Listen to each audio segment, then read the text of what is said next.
I stood up for everybody. I talked about it, what we disagreed with, what we didn't like, because it was just unfair. This was truly unfair.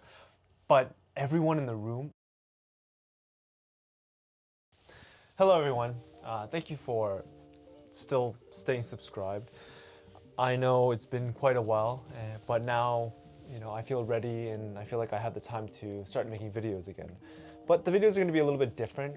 We're going to be talking about things that, I've been interested in or concepts that I've been thinking about for quite a while. And so I hope you resonate with me, or if you have any questions or concerns, just let me know down in the chat. I'm going to be talking about a wide variety of things that have been on my mind, things that I've been thinking about. And this specific topic that I'm going to talk about today is the idea of bullying. Because people think bullying ends after high school. It doesn't. The bullies just get better jobs. Wait, I know that sounds depressing, and it can be, but later on I'll reveal some strategies or ways to navigate throughout difficult times in your lives, and things that have helped me. So hopefully you resonate with it. If you have any questions or concerns or other suggestions, please let me know down in the comments. I will read them. But let's go. Bullying as a childhood concept versus bullying in the adult experience is what I'm going to talk about first. Okay. People often imagine bullying as a stereotypical high school kid, but adults do it with paperwork, politics, and professionalism. And this is something that I think kids should be aware of. I think as I've gotten older, I've seen companies push their employees to do more work. If not, they dangle this idea of getting fired or laid off. And it's unfair. It is a form of bullying, but it's okay or accepted because, it's real life. It's corporate work. And so that's something that, that's been on my mind. But we need to take this back a little. And it's this idea of how we were raised to separate this idea of bullying.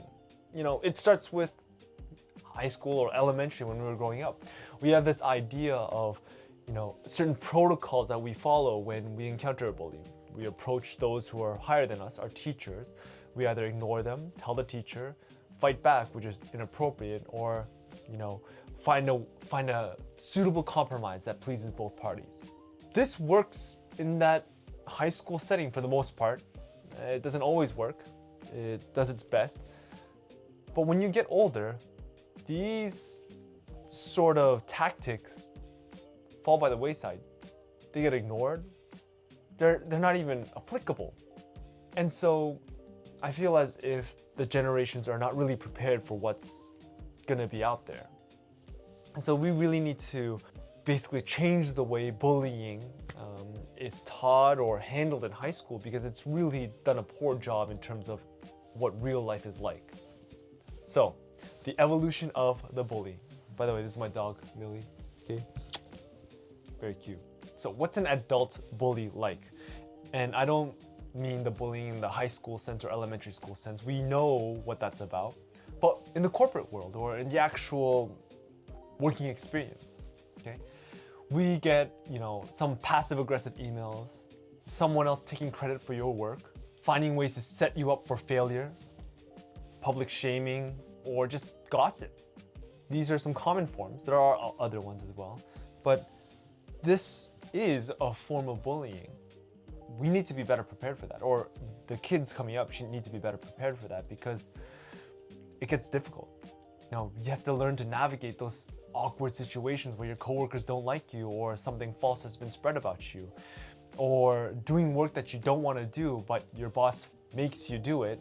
No one makes you have a choice, but your job is on the line and your job is tied to so many things that it's really not easy to navigate. You can't just tell HR. Sometimes your HR might be dating the CEO, like that event that happened at a concert. But we have to be very careful about those things. And not only that, if you don't do your job, if you don't do the extra work that those people above you have placed on you, you get performance reviews. And these performance reviews sometimes are not even fair because they go beyond the scope of your experience, or not only that, they put more work on you without any sort of incentive or reward. It's just do the work, you're paid to do it. Okay? Paid, to do a specific job, but they make you do other things. That's what I mean. When you move past childhood, these are the things that you're set up with, and you've got to always learn to perform. It's quite difficult, actually, and yeah, they use it as a weapon, right?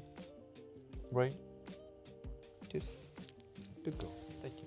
But unfortunately, there is another form of bullying that is a lot more harmful, I think. Yes, the job when you can lose your work, you lose your job. There is a legal aspect, a legal way of bullying you as well, too. I'll tell a story about it later, but as I've grown older, I've come to experience, or I've come to see people use the law inappropriately or in ways that benefit them to get someone who's doing something very good to either stay silent or get them to do what they want. And the law there is meant for both parties, but typically the one with more income can use that sort of avenue. And unfortunately, bullies use that to their advantage, which is, in my opinion, terrible, right? Yes, I agree. Go. So, what is it? Growing up is very difficult. I'm sure all of you know. When you get out of university, I know a lot of people have this idea of, I'm going to get that job, my environment's going to be great, and I'm going to make a lot of money. But in actuality, it's quite difficult. It's a grind. And so that is something, I wonder if any of you guys relate to or have thought about. Even in my personal experience, working at many different places, being a manager in some, that it's quite difficult. Like, sometimes even if I did have the managerial position, the employees sometimes bully you back in terms of gaslighting, in terms of starting drama in the office space, spreading false rumors. It's a difficult thing. Growing up gets difficult, right? What should be taught instead of just ignore them later in the future? Okay? We need to set up the upcoming generation in a better way. And I definitely think having these sort of traits will help you along the way. You can never escape. You'll always encounter them. And it's up to you to navigate that situation. So some traits that I think would be helpful would be situational awareness, being able to read people.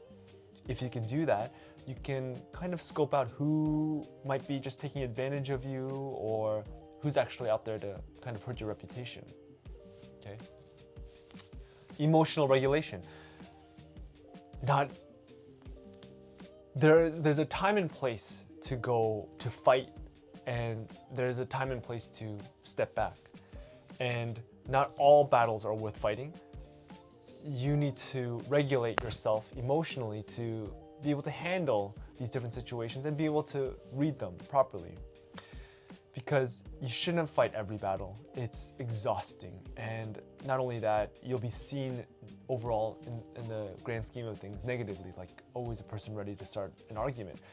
Knowing when to put your foot down is a good skill to learn. I'm typically an easygoing dude, but there are times in terms of pay or knowing my worth that I've had to stand up for, and standing up for other employees as well too. It's quite a difficult task. There was a time I do remember where all the employees, this was when I was just a regular instructor as well, where all of them were not comfortable with this idea being pushed by the company.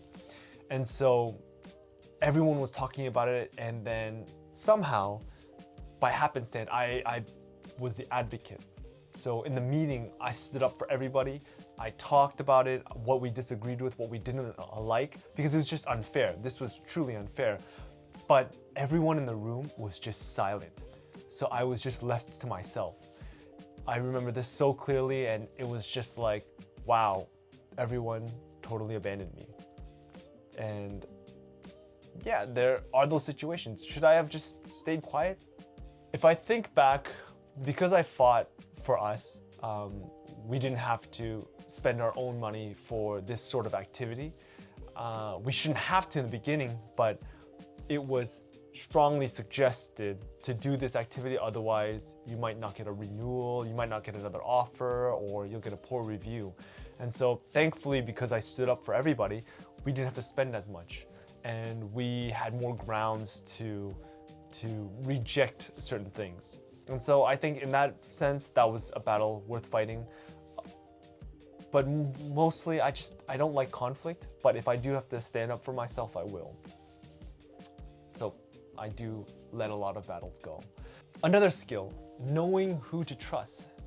Having strategic alliances in your work, not just for the sole purpose of, I must build an alliance, but building good friends and relationships, having a good overall personality, well-rounded personality to have people vouch for you. This is so important because I've had some situations where I was falsely accused of some things, but because people knew me so well and the kind of character I had and how I carried myself, that everyone stood up for me.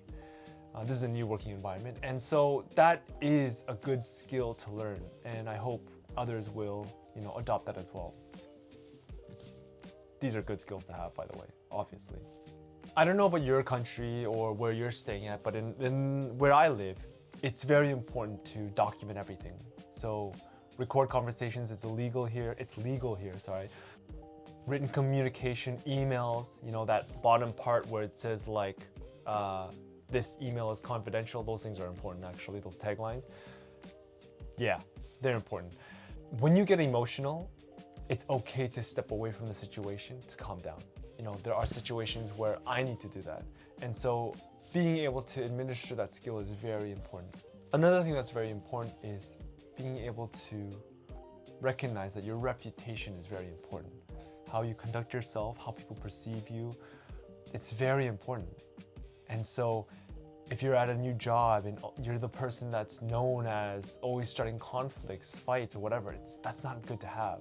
Sometimes, and I don't want to say it for everybody, sometimes taking a hit, like financially, let's say, is overall better than always standing your ground. What do I mean by this? There was a time in my life where I was working for a job, I got paid very low, but I sucked it up for at least a year in order to develop a reputation that allowed me to secure better positions in the future.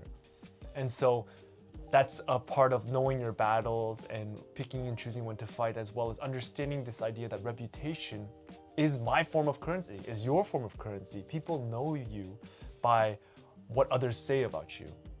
And so be very careful, understand that it's important, and be aware. If you want to know, please comment down below, and I'll throw out some other suggestions. Again, it would be, I'm just starting this out. I'd really greatly appreciate it if you like, subscribe, and follow. It will help me out a lot. But in the end, I'm gonna just post these videos because there's a lot that I want to talk about. I feel like so much is happening and no one's really talking about these concepts. So at the end of the line, the message I want to get across is bullies don't disappear, they evolve, and so must we. We've got to find a way that better positions us and sets us up for the future.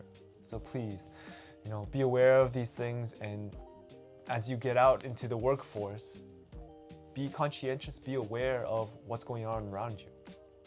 So in the end, that's all I have to say. Thank you for listening. If you have any other comments or questions or suggestions of what you want me to talk about, please let me know down in the comments below. But thank you very much. I appreciate it. See you guys for the next video. Bye. Kiss.